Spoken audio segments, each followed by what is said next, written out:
Start.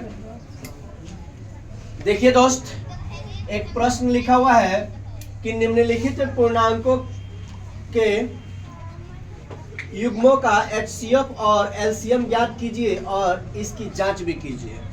यानी कि पूर्णांकों के निम्नलिखित युग्मों के HCF और LCM ज्ञात कीजिए तथा इसकी जांच कीजिए कि दो संख्याओं का गुणनफल इज इक्वल टू HCF गुणे LCM है।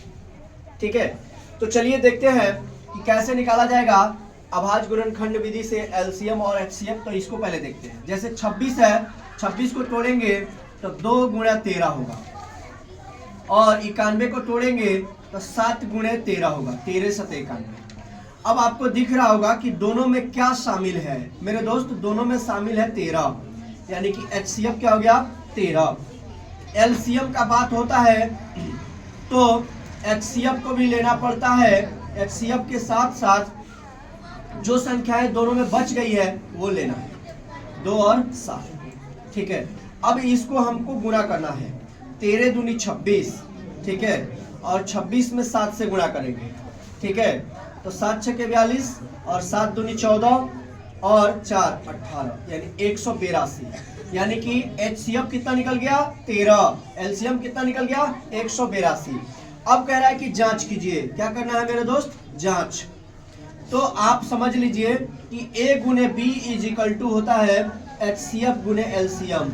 यानी कि कहने का मतलब है कि पहली संख्या गुने दूसरी संख्या बराबर HCF गुने LCM। तो पहली संख्या क्या दिया हुआ है, वो दिया हुआ है 26 गुणा दूसरी संख्या क्या दिया हुआ है, वो दिया है 91। उसी प्रकार से जो हमारा HCF है वो है 13 और LCM जो है वो है 182।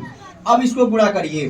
13 दूनी 26, 13 अठे 104 और 2 6 और 13 और 10 23, यानी 23 66। तो इसका भी आएगा 23 66। यही है जांच। ऐसे ही करेंगे जांच, जब दोनों इक्वल हो जाएगा तो ये हमारा आंसर हो जाएगा। तो ये रहा आपका ये फर्स्ट नंबर क्वेश्चन का आंसर। उसी प्रकार से सेकंड और थर्ड भी आप कर सकते हैं।